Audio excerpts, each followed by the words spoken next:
নমস্কাৰ বন্ধুসকল, আইমি কিচেনৰ আন এটা ব্লগলৈ আপোনালোক সকলোকে স্বাগতম জনাইছোঁ। আজি মই লৈ আহিছোঁ আপোনালোকৰ মাজলৈ এটা ৰেচিপি, বহুত সহজ পদ্ধতিত বনাব পৰা এটা পনীৰৰ ৰেচিপি। কেৱল সৰু ল'ৰা ছোৱালীৰ বাবে, ডাঙৰেও খাব পাৰিব, কিন্তু সৰু ল'ৰা ছোৱালীৰ বাবে বিৰাট উপকাৰী। যিহেতু পনীৰটো খোৱা বিৰাটেই ভাল, তেন্তে আহক ভিডিঅ'টো আৰম্ভ কৰোঁ।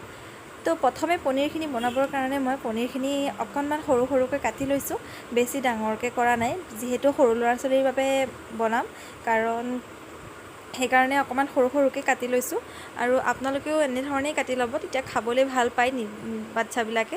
আৰু যিবিলাক ল'ৰা ছোৱালী ধৰক 1.5 বছৰ পাৰ হৈ গৈছে, সিমান বয়সৰ পৰা খুৱাব পাৰিব, কাৰণ সিহঁতেতো জ্বলা মছলা তেনেকৈ দিব নোৱাৰি ন, আৰু তেনেকৈ মাছ মাংসটো খোৱা নহয়েই, আৰু পনীৰটো যদি দিব পাৰে বিৰাট ভাল।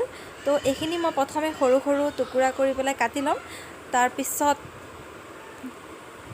পনীৰখিনি মই অলপ ভাজি লৈছোঁ। মোৰ অকণমান ভাজা বেছি হ'ল, বন্ধুসকল ক্ষমা কৰিব, আপোনালোকে অকণমান কমকৈ ভাজি ল'ব। আৰু 2টা পিঁয়াজ লৈছোঁ ডাঙৰ চাইজৰ, আৰু সিফালে মই এখন পেনত মই অকণমান তেল দিছোঁ, দেখিছে অকণমানেই তেল দিছোঁ পিঁয়াজখিনি ভাজিবৰ কাৰণে, কাৰণ পনীৰখিনিটো ভাজি থৈছোৱেই। আৰু পনীৰখিনি ভাজা অকণমান বেছি হ'ল, কাৰণ মই কিবা এটা কৰি আছিলোঁ, সেইকাৰণে পনীৰখিনি অকণমান কাঢ়া হৈ গ'ল। সেইকাৰণে বেয়া নাপাব, আপোনালোকে অকণমান কমকৈ ভাজিব। তো তেলখিনি এতিয়া মই দিছোঁ, সৰিয়হৰ তেল দিছোঁ, আৰু এতিয়া মই সেই তেলখিনিতে 2টা পিঁয়াজ আৰু তেজপাত দি দিছোঁ। পিঁয়াজখিনি এতিয়া অকণমান ৰঙচুৱা হোৱালৈকে ভাজি ল'ম। আৰু তাত মই সহজে পিঁয়াজখিনি গলিবৰ কাৰণে অকণমান নিমখ দিম, আৰু হালধিটো অকণমান সময়ৰ পিছত দিম। তেতিয়া কি হয়, তো পিঁয়াজখিনিত নিমখটো দি দিলে, পিঁয়াজখিনিত অকণমান নিমখ দিম।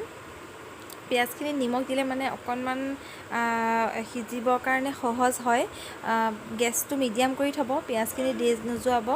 আৰু নিমখখিনি দিয়াৰ পিছত অকণমান পিঁয়াজখিনি সিজিব দিব, যাতে সহজে গলি যায়। আৰু পিঁয়াজখিনি দেখিছে মই খুব মিহি মিহি আৰু পাতলকৈ কাটিছোঁ। পিঁয়াজখিনি প্ৰায় আমাৰ ভাজা হৈছেহিয়ে। তাৰপিছত ইয়াত পনীৰ দেখিছোঁ, ইয়াত অকণমান গৰম মছলা দিছোঁ, অকণমান জিৰা দিছোঁ। জিৰাখিনি দিয়াটো দেখুওৱা নহ'ল। আৰু দেখিছে পনীৰখিনিৰ পৰা অকণমান তেল আৰু পানীবিলাক ওলাব ধৰিছে। তো আমাৰ এইখিনি ভাজা হৈ গ'ল। ইয়াত এতিয়া অকণমান জোখ অনুযায়ী পানী দিম। দিয়াৰ পিছত এয়া চাওক উতলি আহিলেই, আৰু আলুখিনিও ধুনীয়াকৈ সিজি গ'ল। এয়া খাবৰ কাৰণে ৰেডি হৈ গৈছে। সৰু ল'ৰা ছোৱালীৰ কাৰণে বিৰাটেই উপকাৰী হয়। আপোনালোকে এনেধৰণে বনাই পেলাই ল'ৰা ছোৱালীক দিবচোন, খাবলৈও ভাল পাব, আৰু খোৱাৰ লগতে ভাল পোৱাৰ লগতে শৰীৰৰ কাৰণেও বিৰাট উপকাৰী। পনীৰটো খুৱাব লাগে। এয়া ৰেডি হৈ গ'ল পনীৰৰ তৰকাৰীখন বাচ্ছাৰ বাবে। তো কেনেকুৱা হৈছে প্লিজ কমেণ্টত জনাব, আৰু যদি ভাল লাগিল তেতিয়াহ'লে এটা লাইক কৰিব।